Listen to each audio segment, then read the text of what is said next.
Today on Your Money, the emotions of money. It's all dollars and cents and numbers, but we're humans, so emotions always get in the way when it comes to money decisions. How to keep your emotions in check when it comes to money, and some great advice on what to do when the stock market takes a nosedive.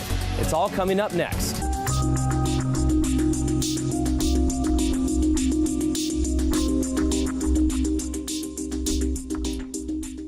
Welcome to Your Money. I'm your host, Gordon Severson. They say money can't buy happiness, but it sure feels like it sometimes. When you buy something you really want, you feel good, right? That's because money is so intertwined with our emotions. And today I'm talking about how to keep those emotions in check so you can make better choices with your money. One common emotion when it comes to money is stress. A recent poll from the American Psychological Association showed 72% of Americans occasionally feel stressed about their money. The Mind Over Money survey shows a similar number. 77% say they feel anxious about their finances. Another emotion is fear of losing money or fear of missing out. People love to talk about their big investments, the stocks they pick, and the money they're making. A roller coaster of emotions can lead us to poor decisions. But as Sharon Coe explains, we can't let our emotions get in the way of common sense. During the pandemic, especially in the spring of 2020, the markets had a dramatic drop, and a lot of people panicked, moved to the sidelines. Of course, the market did rebound, a monumental rebound, and many of those folks never got back in, and it made it very difficult to get back in because prices were much higher. Had they stayed put, had they simply stuck to their plan, they would have been much better off. Financial advisor Carl Egger says when you craft that plan, make sure it fits you. Age, your expenses, your income, what you want your retirement to really look like, your risk appetite, and then you put an investment plan in a portfolio together that you can stick with. And it's something that will ebb and flow over time, but it takes a lot of things into consideration. And that way, you're not having to make changes just based on your feelings. So the big takeaway here, success over the long haul is knowing your weaknesses. The challenge is we have to know our faults and go, you know what? I don't know everything. Or do I always think the sky's falling? Or are we too optimistic? We have to have a balanced, agnostic approach when it comes to investing. And that's why sometimes hiring a financial advisor can do that, because it takes the emotions and transfers it to them, and they're professionals that know what they're doing. Financial advisors say emotional investing is one of the most common problems they see with beginner investors. Laura Painter breaks down 3 common investing mistakes that all involve our emotions. But when it comes to investing and having success in investing, the less emotion you can have, the more objectivity you can have. I think overall, long term, you'll have a higher probability of success. Number 1, emotional investing. Fear and greed are powerful emotions. When it comes to money, don't let them steer you off track. Sacramento-based financial planner Joseph Eshelman says you could be tempted to make bad decisions, even if the economy is doing well or doing poorly. So stay rational and objective and stick with your plan. Number 2, information overload. We can't get enough of our phones these days. But with advertisements on social media, emails, and even texts from our friends, information spreads fast. And not all of it is, shall we say, helpful, especially when it comes to investment advice. Inherently, there's some sizzle and some sexiness to those type of ideas. It does kind of fly in the face of having a cohesive overall objective plan in place and to not just be grabbing at all these different shiny ideas. Joseph warns you not to fall for hype, trends, or alluring headlines. He suggests you be steadfast in your strategy and don't be distracted or gamble for short-term gains. Number 3, Uncle Sam. There's no avoiding taxes, so don't let your dislike for taxes keep you from helping your money grow. For example, one investment you can make is owning bonds. The interest you earn on California municipal bonds are tax-free, and that's good news. But the interest rate is lower on California municipal bonds than some other bonds that are taxed. If you have a California municipal bond at 2%, you're not paying any tax, so you net 2%. If you have a regular bond that's paying 4%, maybe you pay 1% in taxes, but you're still netting 3 overall. Bottom line, crunch the numbers on your investments. You could still end up earning more money even if you had to pay taxes on it. I'll have more on emotional investing later in the show when I sit down with one of our experts. He offers some great advice on how to keep a level head when your investments lose money. Besides investing, we also spend our money based on our emotions. When we're sad, lonely, or not fulfilled in life, we tend to spend more money to try and fill that gap. When you spend money, it's exciting, it's new and fun, and money coaches say that feeling can be addicting. It's why home shopping channels, online auctions, and Black Friday shopping are so popular. It's easy to get caught up in the hype and excitement, and before you know it, you spent more money than you can afford. Experts say there's actually a chemical reaction that happens in our brain when we shop. Dopamine is released, which can take our mind off of stress, sadness, and boredom. It's not people's imagination that sometimes when they go out shopping or like new car shopping, right, it literally can make you feel better because it's this feel-good chemical that's literally surging in your brain because something is new or exciting. It goes both ways. Emotions can lead to overspending and underspending as well. Fear of running out of money can cause people to neglect their basic needs. People may cut back on food to save some money or sacrifice their own happiness just to save a few dollars, when actually they had more than enough money to cover it. Experts say it's all about balance. They recommend taking a deep breath whenever you're worried about money and think about the purchase that you're about to make. I'll have more money-saving advice coming up after the break, so stay tuned. The world of money and finance, it's a world of numbers, but oftentimes our emotions get involved when we're crunching those numbers and trying to make decisions. And so to help us kind of figure this out, emotions and where to put our emotions and how to keep them in check when it comes to our finances, I've asked Ryan Brown, he's a financial advisor, to come on the show with us. Thank you so much for coming on the show. Good to be here, Gordon. How much can our emotions come into play when we're making these very important money decisions?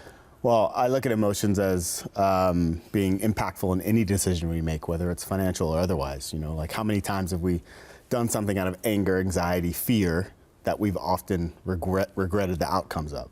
So as I look at finances from an investing perspective, there's two different perspectives you can take. Is one, you can take a look at fear of getting in the market, right? So you hear all the news about the Great Recession, you hear about the Great Depression, you hear about all the dot-com bubble and burst, COVID, all the different things that impact downwardly on the market as a reason for you not to get in. Yes. We have seen the market since its inception, it go from here to here over long periods of time, but with the interim period of being like this, wobbly. So if we look at investing as a long-term game, right, and we take emotions out of it, then we're going to see the reality of the situation is that the stock market is there to build and create wealth. And as long as you have the longevity in the market, it's more important that you're in the market than timing of it, then you're going to be in a better place. The other thing that people tend to, from an emotional standpoint, is they get really excited when they see the new hot thing. Right now, it's what? NVIDIA, right? NVIDIA is up 7 times since October of 22. So that could be a thing for people to say, yo, let me jump in. I'm not saying that's a good thing. I'm not saying that's a bad thing, because there could be, over the next weeks, months, years, decades, that stock continue to grow. But if you look at it on a short period of time, who knows what's going to happen? Over a long period of time, you're destined to see that thing grow if it's a viable company. Look at Microsoft, Google, Apple. Over a long period of time, their values have increased, significantly over time. So anytime you look at the market from a long-term perspective, you're going to be in a better place than a short-term, which would be speculative in nature. Yeah, that fear of missing out. It's so strong for some people. They see it going up and they go, I gotta get in. And oftentimes, I've heard from so many people that looking back at the returns over the last year or two may cloud your judgment because you think you're going to see that again in the next year or two. 100%. Yeah, if you look at January of this year and you saw 2023, the market was up 20 to 25%, depending on what you're looking at. You're like, yes, let's invest in the market. January of 2023, you didn't have the same environment when when the year of 2022 was a terrible year for the market. So again, I'll just reiterate, it's timing in the market, not timing of the market. Yeah, the more time you spend in the market, the more time your money has to grow. Correct. And you can spread out that risk a little bit because, as you said, the market is going to go up and down on a day-to-day basis, but on a much longer scale or a much longer time horizon, history has shown that it does go up over time. Yeah, I looked at the history of the S&P 500. If you invested $1 on, I think it was 84 when the S&P 500 was created, the market's what, at 5,000 now? So 5,000 times return on your money over a long period of time. Obviously, there's been times when the market was down and times when the market was significantly up. But again, the market's a long game. So you got to play it for the long game that it is, not speculative in nature. And emotions also come into play with spending money. I've found that in times in my life where I might have a new job, move to a new area, haven't met any friends yet, still figuring out work. You get lonely, you start spending more money, you try to fill that void in your life with objects or things. So how can emotions come into the way you spend your money as well? Yeah, 100%. I think for me, having a plan in place allows you to limit that spending with emotion because you know you're on a track that you want to be on. When you're acting outside of a plan or you don't have a plan in place at all, the emotions will tend to outweigh what your ultimate long-term goals are. So I am not against emotional spending because all of us have emotions and all of us need ways to cope with those emotions, and spending is one way to do it. I have just found in my experience is that when you have a plan in place, when you know where you're going, when you know what you want, those emotional spending phases can be short-lived. So I would always recommend folks just have a plan, and having a plan and a lot of times involves having someone that you're working with, like a financial advisor that can give you advice, that can give you and help you create that plan even if you don't have one yourself. And that allows you to act in alignment with what you want as opposed to what you're feeling at the moment. And when it comes to emotions, you can't help how you feel. That's how you feel, and that's perfectly fine. What 100%. You can have control over is maybe acknowledging how those emotions can affect your decisions and start to think about that a little bit. Yeah, I mean, it's a never-ending search of understanding yourself, right? And if you understand that when X happens, then I'm going to do Y, the more you know what the drivers of X are to have the outcome of Y, the better shape you'll be in. Money, everything in life. So when it comes to money, I in my household, I'm not the spender. I generally, my wife is the spender, and that's how many of us in our households are. There's one that's a spender, that's one that there's not. But I think the idea that we have a plan in place that allows us to have some flexibility, even if we're in a short period of time acting out of line of that plan, we do come back to it in the long run. And one thing too is whenever we see, you mentioned, the Great Recession, things like that, there's always that fear of gonna lose my money, and people will sell everything or move into something else. Right. Why is that oftentimes not a good idea to let those emotions, that fear, get a hold of you and to make a drastic decision like that? Well, I mean, I think we are often in a situation where we're looking for confirmation bias. So the fact that we see the Great Depression, we see news about the dot-com bust, we see when COVID hit, how the market dips, we often see like, oh, that's why I shouldn't invest in the market. In the short term, sure, there was a big dip in each of those different environments. But if you look a year later on from the trough from 2020 to the end of 2000, let's just say a year later, that's 20% up the market was from its trough. If you look at where it's at today, again, the market is, S&P 500 is over 5,000 as of today. Back then it was what, 3,500? In short periods of time, yes, and as a financial advisor, this is my job. I have no idea what the market's going to do today, what it's going to do tomorrow, or over the next week. But the market has shown us that historically it's going to go up over a long period of time. So being able to take the emotion out of your investing, to not have knee-jerk reactions to any and every piece of news that you receive, positive or negative, is going to lend itself towards growth in the market because that's what we've seen. And that's why, for me personally, what a good strategy that I use is I identify, what is this money for? What am I using this for? Is it retirement? And then you think of, okay, when am I going to retire? Is this 10, 20, 30 years down the road? So then anything that happens in the next year or two, you can kind of put that in back of mind because you don't really care. You're not worried about that money till 30 years from now. Nope. And so every time you invest money, maybe think about what you're going to spend it on and invest it accordingly, right, in the right place. Yeah, every dollar has a job. So if you need any money in the next year, there is no reason to invest that money, right? Because you need to know you're going to have access to that capital, and if you see the market go up or the market go down, you don't want your near-term goals to be impacted by something that you cannot control. Over a long period of time, you know that the market's going to go up. So if you're investing for retirement, whether you're 10 years, 15 years, 20 years, 40 years from retirement, you know you don't need access to that money, and you know that over a long period of time, the market is going to go up. So what I always tell my clients is when you're invested in your retirement accounts, if the market goes up by 20%, you're super happy, but you can't do a thing about it because you can't touch that money. Mm-hmm. If the market goes down by 20%, you're really bummed, but you can't do anything about it. So because you can't touch that money. So in actuality, you're better served by being as aggressive as possible for long-term money and being very conservative for money that you're going to need in the next year. And if you are close to retirement, you can take some of the emotions out of it by being a little bit more conservative with your investing. Because I know a lot of people will be in their 60s and they'll be completely in stocks, and if all of a sudden they'll see a big swing of 10%, and you might have a couple $100,000 or more, $1 million for some people who are retired, and that's a big hit, and you're worried about you're going to retire. That's why you work with an advisor or you create your own plan individually to be in less risky investments so you don't see those big swings in your 60s, 70s, 80s. Asset allocation is very, very key when it comes to life stage and time horizon.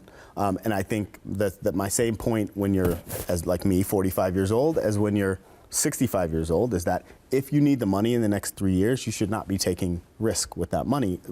I say 3 years when you get into retirement because you want to have 3 years of access to liquidity so that if there are any bumps in the road during retirement, you can withstand a 3-year downturn in the market. But again, I also say that if you're retired at 65 and you expect to live to 90, right, that's a 25-year retirement. So if you are overly conservative in that time frame, you may end up putting your lifestyle at risk if you're not taking enough risk to be able to see the upticks in the market over that 25-year period. So I think asset allocation, distribution strategy, all of those things are really, really important as it comes to retirement planning and distribution planning. Well, so hopefully we've given you all some ideas and tips to help manage some of that emotional decision making. Thank you so much for coming on the show. Good to be here, Gordon. Coming up after the break, how confidence can get us into trouble with our money, and tough money conversations with family. How to start talking about funerals and a will. Welcome back. So far, the emotions I've talked about include fear, sadness, happiness, boredom. How about confidence? The feeling that we can do no wrong, that everything will go our way. That's how one mother felt when it comes to scams, never imagining that she could be a victim. But as Jane Monreal shows us, confidence can cloud our judgment and get us into trouble. Shelby Helms is a stay-at-home mom. Look. The Monroe mother is used to wrangling her kids around her house, making sure their homework is done and their rooms are clean. But now she has a new issue she needs to deal with: scammers. I had everything set up, and then as soon as my banking information was in their hands, they quit responding entirely and everything disappeared. Helms says she found the perfect remote job on LinkedIn. She applied, and almost immediately they reached out. I got an email back from this company claiming to be One Ledger Technologies and offered me a job position, went through the whole interview process over the phone, and they sent me a job offer letter. Helms knew there were scammers lurking on the internet. That's why she did her due diligence. I sent to family members to look over and make sure, hey, this is real, like this is actually able to happen. But it wasn't enough. I thought I covered all my bases. Usually I can spot a scam from a mile away, but this time I was fooled. For the mother of two, this remote position was her lifeline to the real world. Living in a rural town, she can't make the commute into the city every week. Looking for a stay-at-home remote position so I could still watch my kids and fit their schedules and still be able to bring in a little bit of money to provide for my family. Helms says she's now caught in a catch-22. If she can't find a remote job, she'll have to put her kids in daycare. But without a job, she can't even afford daycare. How are you expected as a parent to trust strangers to protect and teach your children when you can't even get a job from these strangers? But right now, I think you can. Helms, who used to see the good in everyone, Pink! is now a little more wary of everyone online. It makes me very nervous. I have yet to apply to another position online. In the end, she hopes to land a remote job so she can continue to do what she loves the most. You want to go next? Being a mom. I wanted to save this final story for last because it's an uncomfortable topic: funerals and wills. I myself put off writing a will for years because it's something I didn't want to talk about. But Jason Wheeler explains why it's important to not only have a will, but to have a trusted person in your life to help carry it out. Set out a year ago to create a death checklist so we could quickly go over some important stuff that we need to do while we're still living. Well, the checklist has had a longer life than I intended, but finally, some last words about the last item on it, and then we get to lay it to rest. Now, we recently heard about the need for a will so that you can lay out who gets what, but you also need to name who's gonna get all the responsibility. I know, of being the executor. That's the family member or friend or professional you designate to handle your affairs and execute all your wishes in your will. It is a burden. It is subject to a lot of emotional hassle and liability exposure. I tell people that if someone asks them to be an executor, their gut reaction should be what I call the cocaine rule, which is just say no. Unless you're doing it out of love and affection and can't get out of it, or you're a professional and it's your job, like a bank, trust department, or a trust company, I wouldn't do it. It's a real hassle, lots of responsibility. So be sure to check with the person first and get someone who's willing to do it and has the skill set and the time to do it right. A reintroduction here. That's Hall of Fame Texas Tech law professor Jerry Beyer. He really is in the Estate Planning National Hall of Fame. We've talked with him about wills and executors. I know, not fun stuff to think about. Neither is a trust, but you may really need one of those too and not even know it. A trust is normally used when you do not want to give the beneficiary, the person you're leaving the property to, full control over what they can do with the property. So if you have minor children, a trust would almost be essential, or maybe children under 25 or 30, given that they may not have the maturity or skill set to manage property at the time. Or maybe you have a disabled child, or maybe you have a partner that is not as savvy as they could be. So a trust puts the management of the property in the hands of a trustee, who again should be a skilled, financially savvy person who can then make sure that property is preserved, used for proper purposes, they don't blow it, etc. This is a lot to think about, I know, but not doing so may cause a lot of unnecessary delays and emotional pain and hardships, fights and headaches for the loved ones you leave behind. So get this done now, because later might be too late. Never know. If you want to learn more about wills and end-of-life planning, there are a lot of great resources available online. There are also experts who specialize in wills who can help you write one. I want to be very clear that emotions are okay. It's all right to feel the way you feel. It's healthy and natural to let those emotions play out and to find a constructive way to deal with them. But money and emotions don't mix. Your money decisions should be made based on numbers, facts, and logic. I find it's helpful to have someone in your life who can help you make those decisions, whether it's a spouse, a friend, or a roommate, someone you trust who can hold you accountable. Until next time, I'm Gordon Severson, helping you save, spend, and invest your money wisely. I'll see you next time.